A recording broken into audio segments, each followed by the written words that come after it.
Salut à tous! Bienvenue dans ce nouvel épisode de Carbone 42. Allez Florent, aujourd'hui on va faire un tour à l'école d'architecture de Saint-Étienne. On va rencontrer un prof de dessin. Ah ouais, cool, il va pouvoir m'apprendre à dessiner sur mon ordinateur. Mais non, t'as rien compris, l'ordinateur a pas du tout remplacé le crayon. Ah bon? Et qu'est-ce qui a changé alors? Bah écoute, il va nous le dire.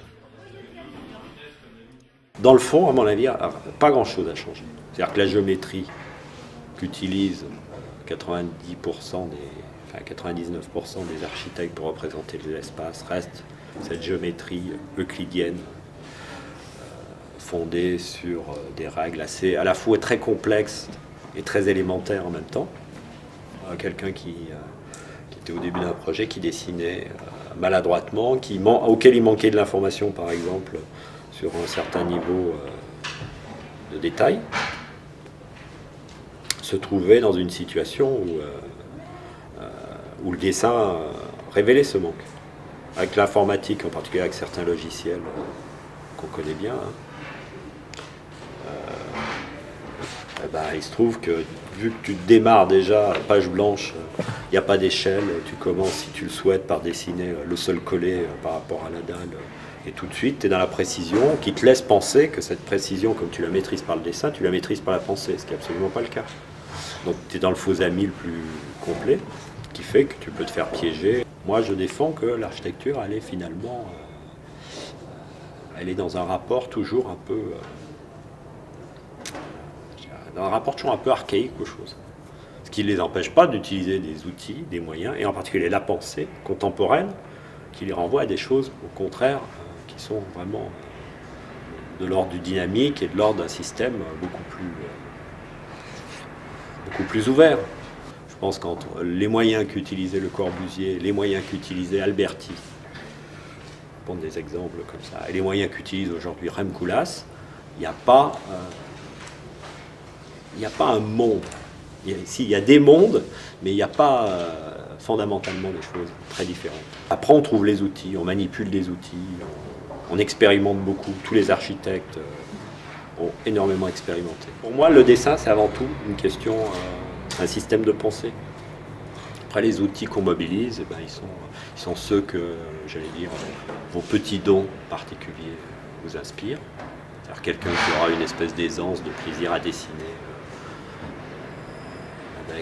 avec la couleur, va aller spontanément vers la question de la couleur. Il y a des architectes qui n'utilisent jamais cet outil-là. Est-ce que ça veut dire pour autant que l'architecture se doit de... Bon, je ne sais pas. Alors je prends ces outils-là extrêmement primitifs. L'informatique, c'est du même ordre. Il y a des gens qui vont énormément utiliser tous les programmes 3D, qui vont essayer d'en faire quelque chose. Et il y a des architectes qui vont totalement abandonner ça. Bon bah tu vois finalement Florent, c'est pas plus mal d'utiliser des crayons. Ouais, d'accord, mais maintenant on va voir un prof de dessin sur ordinateur quand même. J'ai vraiment envie de savoir ce qu'il en pense. Ok, allez on y va.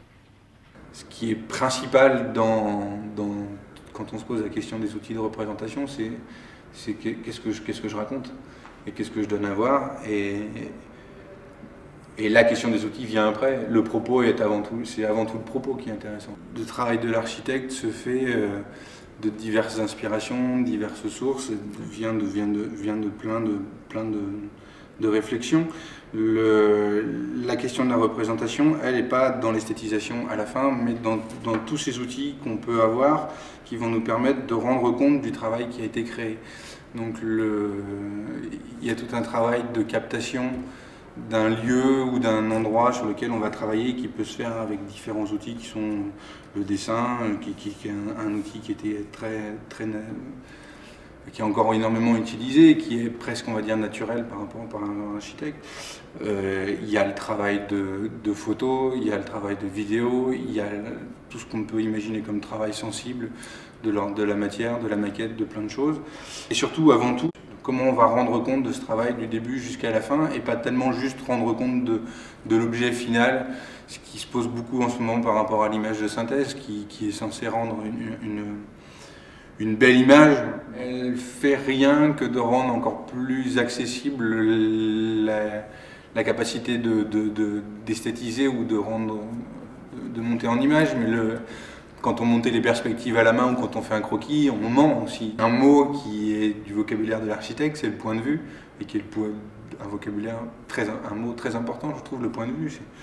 Que ce soit de la photo, que ce soit du dessin, que ce soit d'images de synthèse, que ce soit des perspectives montées à la main, que ce soit du collage, tout est dans le point de vue. Même avec une perspective construite à la main, on peut tricher, on peut se permettre de zapper tel ou tel élément de l'architecture qu'on n'a pas envie de voir apparaître. Donc pour moi, c'est pas l'image de synthèse qui amène ce mensonge. Le mensonge, il est déjà, enfin si on peut appeler ça du mensonge, mais on a toujours tendance à vouloir faire passer plus une idée que l'autre.